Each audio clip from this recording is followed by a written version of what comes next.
Yooyaa akkam jirtu hordoftoonni chaanalii kana obboleessa keessan Biqilaa Zooriitii har'a seenaa gabaabaa dorgomaa pirezidaantii biyya Ameerikaa Joo Baayiden qabadhee isiniif dhiyaadheen jira.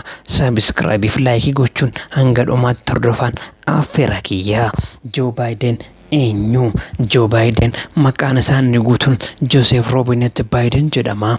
Akka lakkoofsa faranjii 20 bara 1942 bulchiinsa Penisilvaaniyaa Iskaraantaa keessatti dhalate.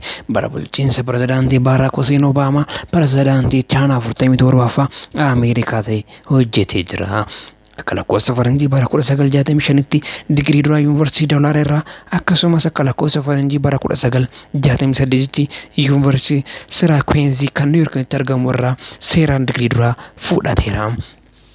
Joo Baayiden akka lakkoofsa faranjii bara 1966tti Neelinaa Hantar wajjin bultii ijaarrate ilmaan 3 horateera. Joo Baayiden akka lakkoofsa faranjii bara 1973tti umurii isaa waggaa 29tti Deelaawuritti seenatarii ta'ee seenaa biyyattii keessatti seenatarii ta'uudhaan nama umurii xiqqaa 5ffaadha. Baruma sana haati warraa isaaf daa'imni tokko balaa konkolaataan lubbuun jalaa darbanii. Akka lakkoofsa faranjii bara 1977tti Jiillee Jaakobsi fuudhee intala takkarraa argateera.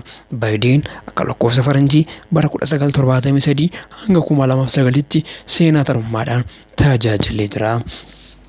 Baayiden iskuulii seeraa University Widener University School of Law damee Wilmington Deelaawuritti argamutti Profeesara seeraa ta'ee akka lakkoofsa faranjii bara 1991 irraa hanga 2008tti barsiisaa tureera. Akka lakkoofsa faranjii bara 2017tti meedaaliyaa bilisummaa pirezidaantawaa yookiin Presidential Medal of Freedom biyyattii badhaafameera.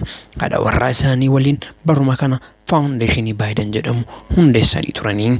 Joo Baayiden amma paartii heeraa dimokiraatawaa bakka bu'ee pirezidaantii 46ffaa biyyattii ta'uudhaaf dorgomaa jira. Anis gama kiyyaan milkaa'e jechuun barbaada. Viidiyoo kana gabaabsee kan isiniif qindeessee dhiyeesse ani obboleessa keessan Biqilaa Zooriitii. Hanga viidiyoo biraan wal agarrutti nagaan naaf tura.